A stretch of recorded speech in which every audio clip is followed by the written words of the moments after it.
This is Changemakers with Katie Gore, finding the right solutions for the affordable housing community.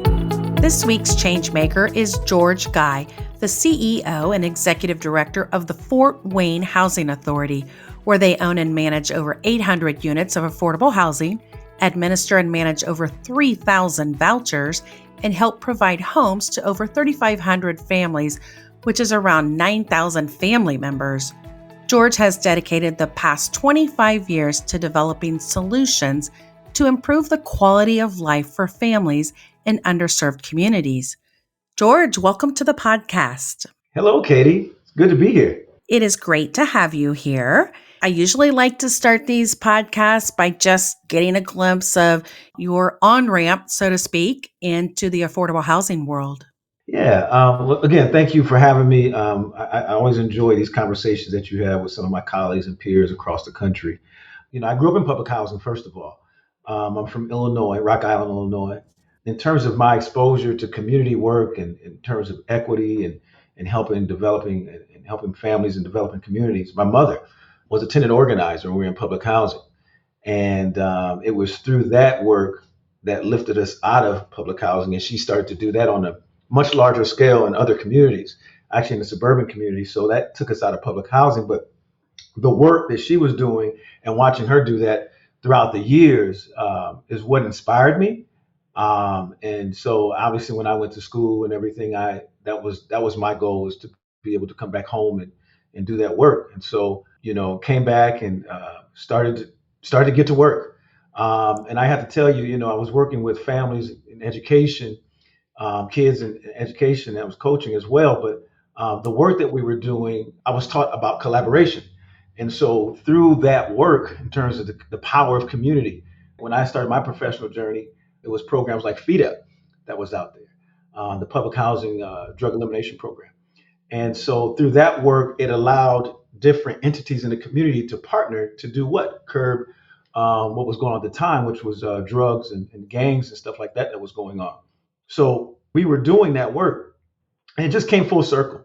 For me, just trying to dive into the work and doing the best that we can to help families through that work, it just led me to housing, because now you're actually in the places where people live. And so now you get a chance to really do that work. And so I've had the luxury of having experience in dealing with business as well as education, as I said before, and then now dealing with housing. So the full spectrum of when it comes to community development and with the people in the center. So that's kind of what led me into housing. I was in Rock Island before, and then I came here to Fort Wayne, and we've been able to do some pretty good things here in Fort Wayne, as well as Rock Island. We've had 4 other guests who grew up in public housing and are national leaders like yourself. I'm just reflecting on some similarities here. I think we've had Philadelphia, Huntsville, I think it was Baltimore and Montgomery County. And what's been beautiful is that each perspective has focused on a different area, whether it was tenant advocacy or whether it was property improvements. And there's such a nice blend of what you're doing from your past to your current, and you having a vision for what you want it to look like. So give us some ideas here, and maybe even just reflect upon that life in public housing. Like, what do you think you would correct, or what was so amazing that you want to highlight how the affordable housing community worked for you? Oh, wow, Katie, that's a great question. Listen, I grew up in the Arsenal Course projects, and you notice that I say that with a lot of pride. And I hope your other guests probably did the same thing, because the projects, as we called it, we did everything. We learned how to compete. We learned about family. If you were, wherever you were at in that project, so to speak, somebody knew your mother, and they knew what kind of people you had. So I grew up in public housing. As I said, the first 8 or 9 years of my life, but I had a good family, right? My mother was just young. And so going through that, being a young mother and marrying young, you just have to do what you have to do. So, but the people in the projects understood who my mama was and who her family was. So whenever I was doing something I wasn't supposed to be doing, and so I understood that. It just exposed you to a lot of things. I mean, I was an athlete. Sports was a big part of that. But that whole idea about family and community and really, doing every day you went outside, there was somebody out there doing something. So you had a chance to do something, whether it be playing sports, reading, going to the store, and that type of thing. And it really was a sense of community. There was a daycare, there was an early childhood learning center that we all went to. And then we had our elementary school that was right across the street. So all those memories are tied together. You're talking about education and also these friendships and those type of things. So it definitely helped shape me. And as I said, my mother, just from the side of just advocacy, I had a chance to watch my mother go to these meetings and really be empowered. And so being empowered as well. And everybody came to our house because, we had a fun house to come to. My mother was welcoming to everybody. So public housing, Arts and Course Project was a big part, a huge part of who I am today. You're talking about core needs of housing and education, community, and access here. And that's really what everybody in the affordable housing is trying to provide. But yet, some are doing it better than others. So I think about what you're doing at Fort Wayne Housing Authority. Let's start there and transition because I want to highlight how you've taken your on ramp in life and yet here you are with the Fort Wayne Housing Authority and you've won 11, and let me repeat that again, 11 awards of merit from the National Association of Housing and Redevelopment Officials. And that's all just this year. So, first, congratulations to you and your team and really your community. So, that is translating into so many best practices.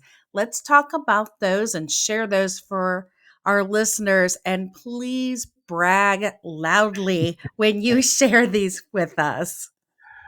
Well, much of our awards this past year, and we've had the opportunity to win. We've won a few. We've been recognized both locally, regionally, and nationally.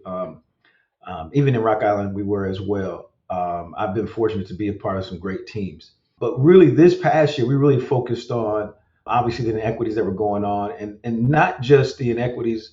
We wanted to make sure we've seen residents where they're at by being innovation. So we really focused on innovation. So much of what we did was focused on innovation. But I have to tell you, the team in terms of what I wanted to do was make sure that our focus on the humanity of what we do every day. So looking at our staff and our workers. So we were really innovative in how we approach some of the things of that. So many of the awards that we won were really focused on the team and taking care of them because the work that they do is important. We wanted to focus on that and that innovation because we thought that that would transcend into the work that they were doing in terms of how they were planning the work, the programs, and those type of things. So we're fortunate that we were able to do that. One of the things that we were able to do is really focus on the fact that our workers, when we went through COVID, we saw that there was an opportunity for folks to focus on their families. And I'm really proud of this, Katie, because I really wanted to make sure that our folks had a work-life balance. And so being able to have staff now that can work from home, and we were recognized because we did some pretty innovative things in creating an environment where people can now work from home a couple of days a week and have some flexibility in terms of what they're doing every day. And what we've seen out of that, Katie, is that again, the energy level of the staff and how they're able to create now programs and those type of things and ideas to make folks' lives better, it's really worked. And so I think that if I can just brag for is just being able to create those opportunities for our team, which then again transcend to the programs that we've been able to implement. One being the emergency housing voucher. Those type of programs came through in COVID, but I don't think that we would have been able to do that if we did not focus on our team and making sure that they were able to foster some of those ideas and otherwise an environment that folks were uncertain. So so I'm happy about the awards and the programs that we were able to create, but really focusing on the staff and the team. It sounds like you've had an increase in production, performance, and really even creativity, it sounds like.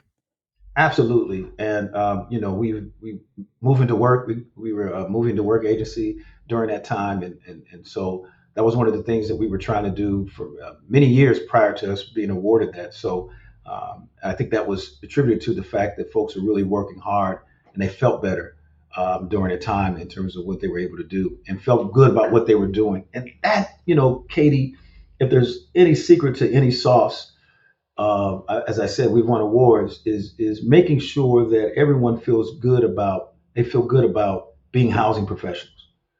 Many people say housers, and I agree we're housers, but I believe we're housing professionals. From the person that, the maintenance person, all the way up to the property manager, the CEO, all of us, we're housing professionals. And I believe that everybody fundamentally wants to feel good about what they do every day. And we really work hard at that. I like how you stated that because so many times our world is just about compliance, compliance, compliance. Sure. And you summed it up so nicely when you said that we want our staff, we want our teams to enjoy their work and have the connection to mission. So it's great because there's sort of a piece in the industry that just says, just make sure the roofs and the yard and the rules are kept. And then there's this other side that says we are working with humanity. We are working at meeting needs, not just of the people we are serving, but our own team to make sure their cups are also full, so to speak.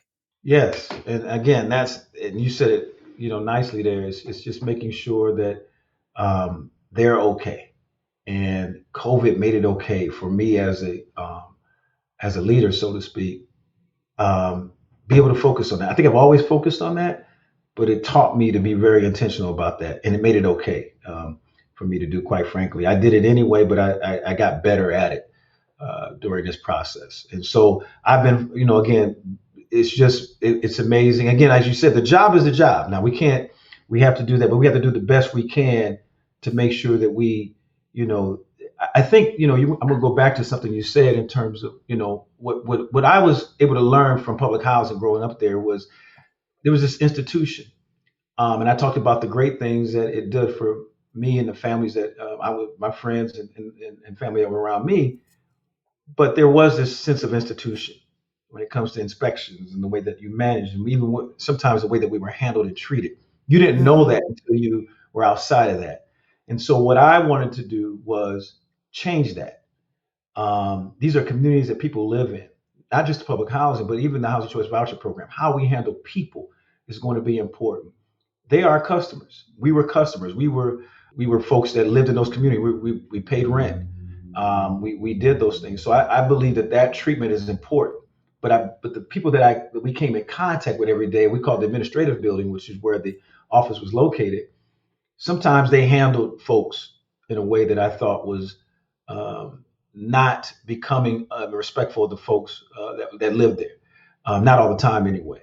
And that's one of the things that I wanted to make sure that our folks at least felt good about what they did every day and understood the dynamic that took place there. So again, we've been really able to do that, and that's been our direction. You talk about our awards. We try to make sure we see folks are where they're at, and I'm committed because of what I said. Full circle is committing to making folks' lives better, but not just their lives and where they live at, the entire community. Right? Is that I believe that public housing is the biggest investment in the community. However, we're a part of this larger community, and so folks need to make sure that they understand what we're doing, but we Right. also need to make sure that we have the right partnerships and providing the right resources, make sure they're available to our residents and participants. And so again, that's been the focus in terms of the awards, but that's also been the focus of what we try to do every day. And that was the impact that it had on me, is I wanted to make sure it broadened that public housing, the agencies just wasn't this building that was in the corner that provided Section 8 and Hmm. had those buildings across the train tracks. No, we're here. This is what we're doing. This is what we're trying to do. How can we partner with you? How can you partner with us? How can we leverage? How can we use each other's platform to be better? And I think that has been the focus, and that in terms of growing up in public housing, that's how it impacted me to correct what I think a wrong that systemically has gone on for far too long as it pertains to public housing, the agencies, and the relationship it has with the community and residents.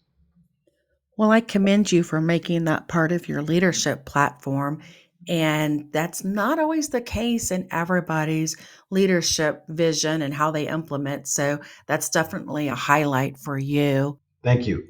Speaking of NARO, we mentioned earlier the National Association of Housing and Redevelopment Officials. And speaking of NARO, you are currently serving as the Senior Vice President. So why don't you put in a plug for NARO? And just, we've got a wide array of listeners. So, don't assume everybody knows about the NARO piece of this, but it's really crucial to what you're doing on the national platform. So tell us about the importance of groups like this. Tell us what you guys want to accomplish or what you're maybe even predicting for next year may be happening.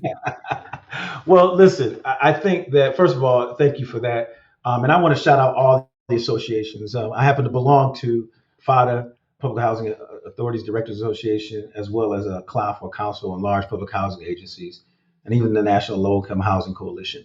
But NARO, National Association of Housing Redevelopment Officials, I feel like has been best for me. And it's the largest association, it's the most diverse association. But all the associations, what the importance of what they do is they are our resources to make sure that what I talk about, we're all in this together. Whether if I'm Right. in Fort Wayne, Indiana, or the person in Baltimore, Maryland, or LA, or even, and I want to shout out to all the smaller housing authorities in rural communities, whether you're, in Decatur, Indiana, or some of the other folks. You need to have associations that are going to work on behalf. NARO is an association that's been around for the longest. Again, it's the largest association. It's the most diverse as a result. You're talking about folks from rural, urban, mid, and everything in between. And so, really, the idea is advocacy first, right? Making sure that they are that go in between to make sure that that when it comes to legislation, that it's where it needs to be at, and dare I say, funding as well. And NARO has done a really good job in terms of advocacy, really focusing on advocacy, but also focusing on addressing the systemic inequities that exist as well. I think that they've done a lot of work in the DEI space, and not just working on in terms of our level of understanding of that, but understanding what that means in terms of our communities. Because what I believe is, and I think that NARO and other associations are really taking the lead on this, is that you have to deal with the challenges that go on in communities. And again, whether it be in a rural community where somebody doesn't understand that, these folks are living over here and the way that their education is set up because of where they live at, it impacts the trajectory of the life of that child. And even that adult that may have grew up in the same circumstances. So I think NARO has been really on the front lines when it comes to that, providing the resources for its members as it pertains to that. In terms of my involvement, Katie, again, full circle, for me, it just was never enough. I care about what goes on with my colleague that may be in Florida. Fort Wayne, for me, and this is one of the things I think helped us out in terms of being involved in NARO and that big, huge network, is that it allowed me to understand what was going on in different parts of the company, parts of the industry, and really bringing those things together. And so I've been inspired by the work of colleagues through that work in NARO, but I think that I've been able to help some of those same individuals out and many others. And so I think that for that, that's what these associations have the opportunity to do. And so, in terms of my trajectory, in terms of leadership, there, it's just taken me that way. And I've been like a servant leader within this industry, and I want to be used as a catalyst to make sure that folks have the resources they need to advance the people's lives in the community, but also the communities that they live and serve in as well. So again, NARO's been good at that, and I'm senior vice president. I think next year there's going to be what they call election, I guess, where if the folks will so have me, I hopefully in 2023 I'll be the president of the association, and I think with that, what we're going to try to do, Katie, is make sure that we're inclusive. We're looking at things that make everybody's lives a little bit better and our business a little bit better as well. So just carry on the carry on the mission of what folks have been trying to do in these associations for a long time. Excellent. Well, you have our full support, and NARO and FADA and CLAFA and National Low Income, they're all, and NCSHA, they're all great organizations. They each have their niche, but we all do have to pull together when it comes to advocacy, awareness, legislation, funding, like you mentioned. And it's just an added bonus when we all get to gather and talk about best practices. That's just an added bonus as well. And you know, Katie, that you said it best when you talk about all the associations. Yes, everybody's fighting for members, but really, at the end of the day, everybody's trying to do the same thing. Everybody has a Yep. niche, right? But like you said, when we all come together, try to figure out all these different things, we all do better. So I definitely want to make sure that everybody understands that where you're at, these associations, they help. You mentioned you grew up and really cut your teeth in Illinois, but can we now call you a Hoosier? Well, I've been here for 10 years. Listen, I've been called a Hoosier. I think folks have told me that you've been here for 10 years, and look, George, you've done enough in the state of Indiana. You can be called a Hoosier now. We know that you're Illinoisan by heart, but we know. But no, I've made Indiana my home, we've listen. Indiana is, people don't understand that. Um, they look sometimes at the politics of everything, but I can tell you that there's a lot of compassion, right? Hmm. And it made, in terms of where I come from, it made it easier to do the work they were doing because of all the compassion in the community. So no, I think folks would call me a Hoosier, Katie. I think so. Common sense and compassion, those are the There good we go. ones for the Hoosier qualities. But sell us on how great Fort Wayne is and tell us, is there affordable housing tension there? I'm assuming there Sure. is. Yeah. Give us a glimpse of what's going on in Fort Wayne, both from a community aspect and the affordable housing aspect. Fort Wayne is, first of all, it's a great community. The cost is what we're seeing now is because it's growing. Second largest city in the state, and obviously we're in Northeast Indiana. A lot of development going on, a lot of great things in terms of growth going on. The school system is great here because, again, I talked to you about the compassion and how folks are really caring, and the community is really, in terms of the agencies that are trying to help folks, they're really trying to figure out the best solutions for the folks that are living here. But with growth comes that tension, as you said, when it comes to housing. You can have all these great things going on in terms of growth, in terms of business wise, but what happens is that the crisis that's going on in terms of housing is still there.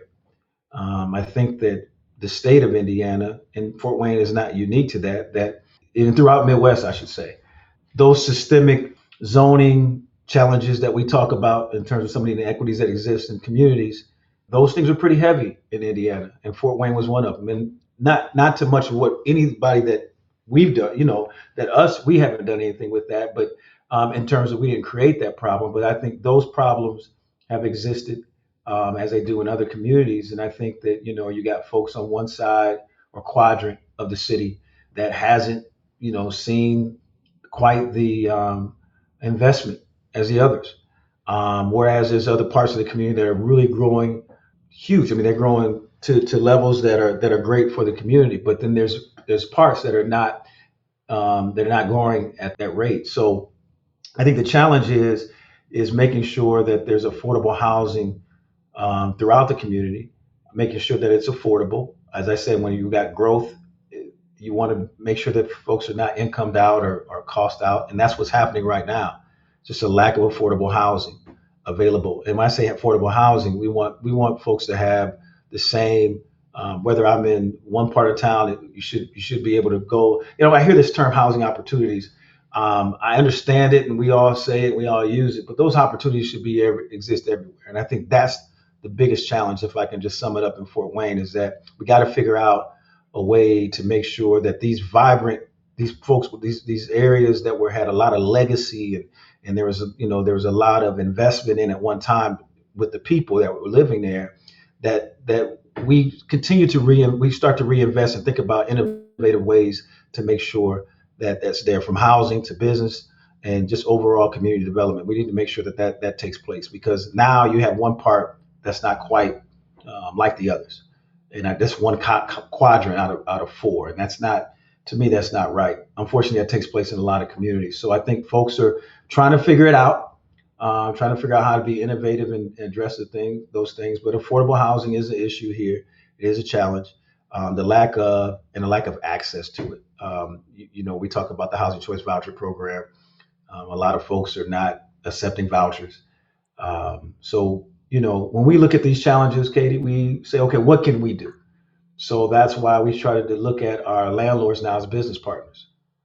We try to find innovative ways to make sure that you're addressing those issues and challenges. And we're working with the city, the agencies in the city to address that in our little bit of what we're trying to do. But affordable housing is an issue here. Are you trying to set a production goal or preservation goal or even some alternative landlord partnerships? Or what are some of the ways that you are developing some of those strategies to kind of chip away at some of that affordable housing tension?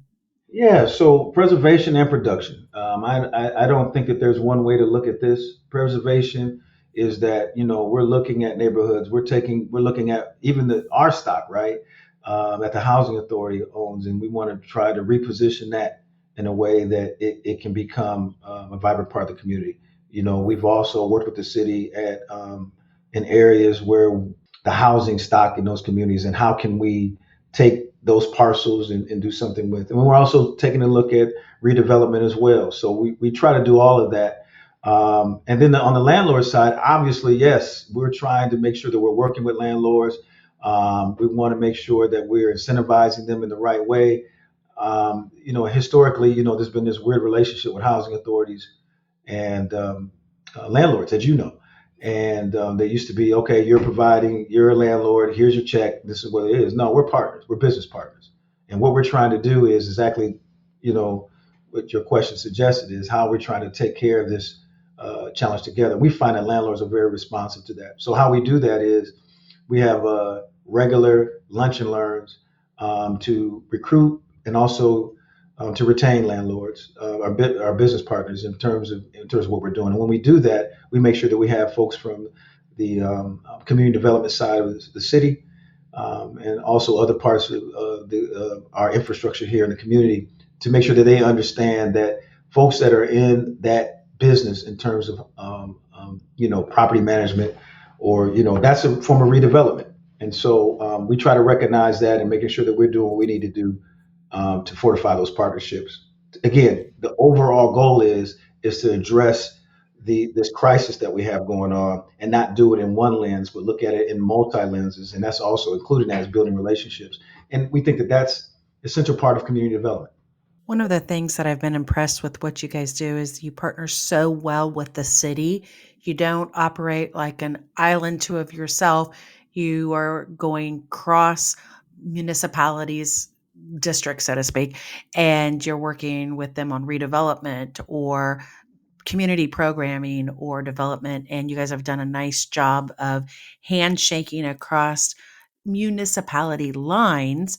So tell us about a couple of the special programs that you've done, whether that's, I've read about your energy conservation programs or whether that is about more youth programming that you've done. Give us some of those programs and share with us.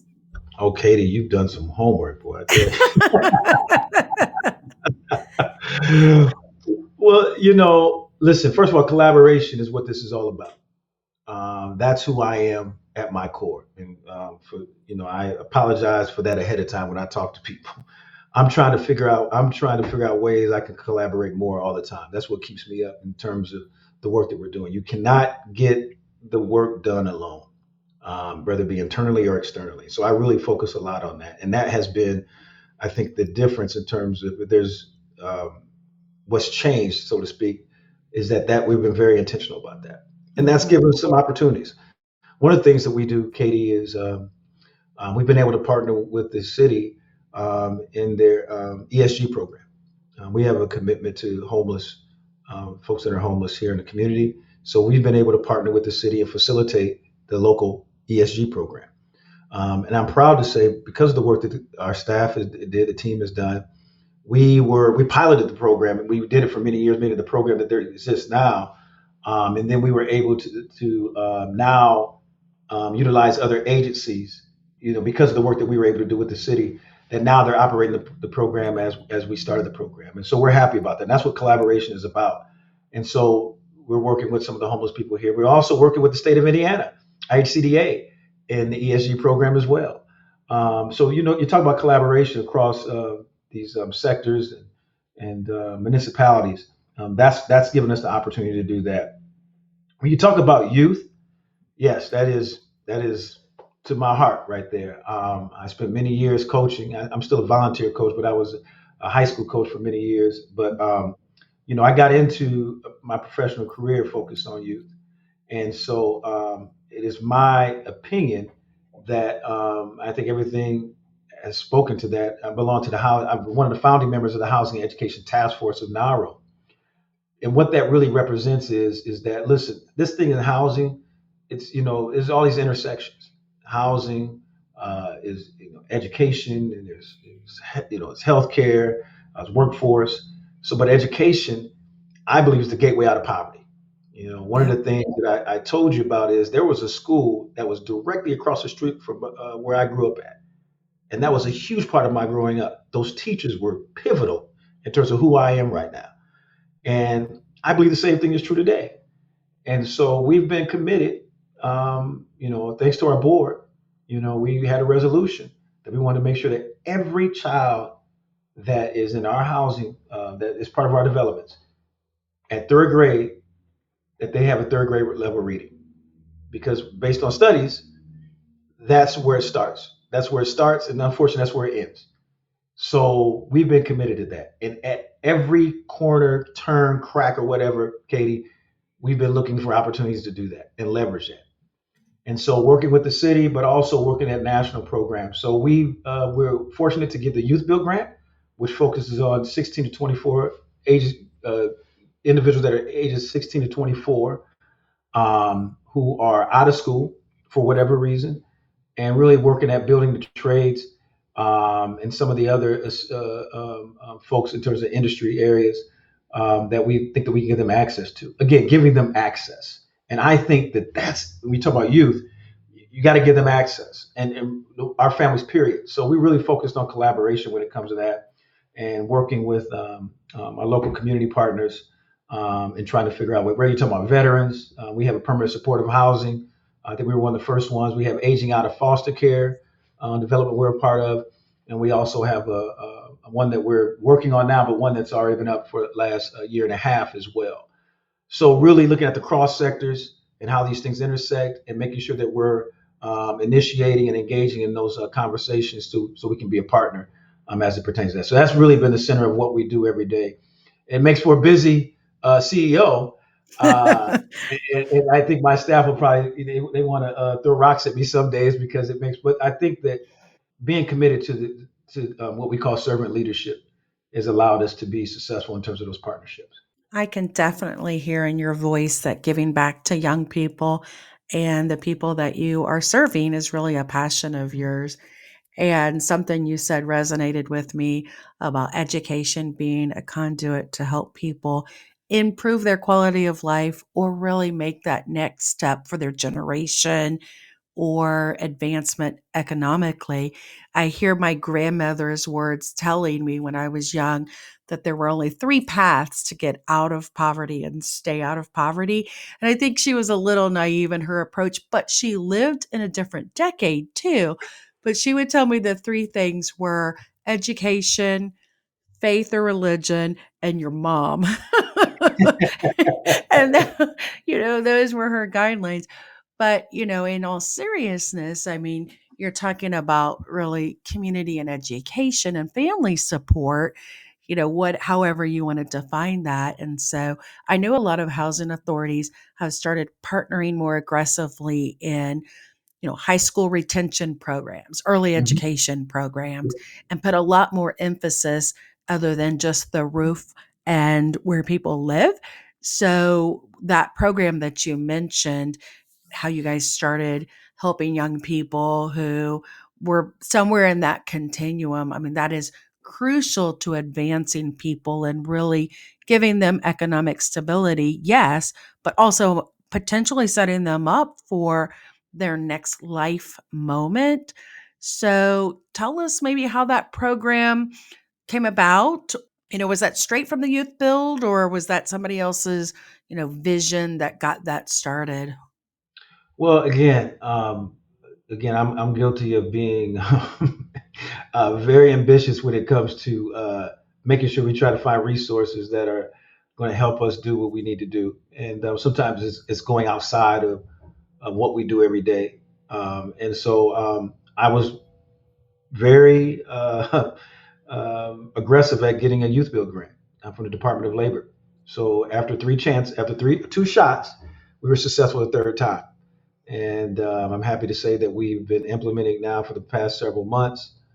Um, and so, really, what that focuses on is, again, you talk about the continuum, is that you have some people, school is not for everyone, right, in terms of traditional setting. Right. And so, why not give them some type of access through a career of sorts to then link them into some type of educational program.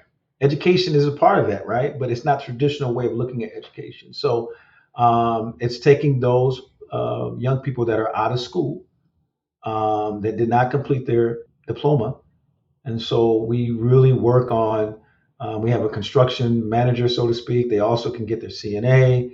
And there's other forms of things in terms of career tracks that they can choose. But the central focus of it is construction. So as a housing authority, and as also one of our subsidiaries, we build homes as well. So we also have a huge maintenance department and portfolio in terms of the things that we do in that field. So we're leveraging what the housing authority has in terms of some of our bricks and mortars and also our skill sets that we have available to then educate um, these young people in terms of a different career field. Focused on the center of it is construction, at least getting them to where they need to do. So we have to partner with construction associations in terms of education, because there is an education piece that they have to go through, and then we tie them into what we used to call the GED. There is a program though they can get that as well. That's working at the pace that they need to work at. So again, you have to be flexible in terms of how we look at it. And we thought that this was something that not only just serves our residents, this is for the whole entire community. And again, as I told you before, that's really what we're part of this community. Of course, our residents are impacted by that, but this is a service that we provide for the community. So we're recruiting everywhere, wherever we can find young folks at, and also partner with those agencies that work with them. What an excellent program. And lastly, George, you are finely attuned to the link between civil rights, human rights, and combating systemic inequities. So, can you explain how affordable housing can be the glue that really holds it all together? Katie, you're good. I know the work you've been doing. You've been doing a great job, and we need to share your wisdom here, okay? So yeah, and I appreciate the question. I'm gonna try to shorten my answer, but this is really the core. I talked a lot about growing up in public housing. I talked about the community I had pride in and how it was. But one of the things that, quite frankly, is some of the fuel behind what I do is the inequities that existed. It was true that when we went to high school, some of the kids were junior high school when we had to kind of. I grew up in a primarily black community. Actually, it was 99 in terms of the part where I grew up and where public housing was at. We never paid attention to that until we got to middle school, and then we saw that we had other majority and races. We were dealing with whites and those type of things, and those folks were in a different economic situation than we were in. That always kind of bothered me. And then I would look at the situations that folks had to go through that in terms of my community. It was a great community, but why were there more drugs there? Why was some of the folks in my family and my friends impacted by drugs and alcohol and those type of things that are associated with economic situation? And I began to understand what that was about in terms of the inequities. So those things in terms of civil rights and human rights and how that links into the inequities, I just didn't understand, and I wanted to make sure that I was trying to do what I could to make sure that there was a level playing field. And as I said, through my work, um, coming from education and then doing some of the other things that I've been able to do, I then came to housing because it's really where people were living at. When I talk about public housing and I grew up there, the folks that grew up there, yeah, it was great, the experiences that we had, but the economic conditions that took place there, it impacted how, if there were people I grew up with that were smarter than I was or just as smart as I was, who had potential. But for some reason or another, because of the elements that are associated with the community they lived in, they had a far greater chance Right. of failing.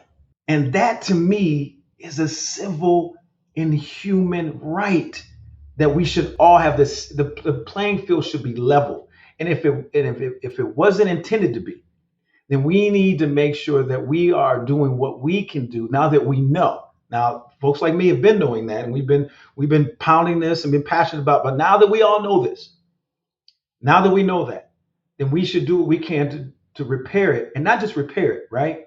Get it to where it needs to be at. So I don't want to take it back. I want to just repair it where it needs to be at and get it to a point where folks have a level of competing. That's why the work that I'm doing is really intentional.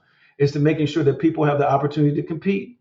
And I think that that's what makes this country the best, is that everybody has the opportunity to compete. However, it hasn't been the same for folks.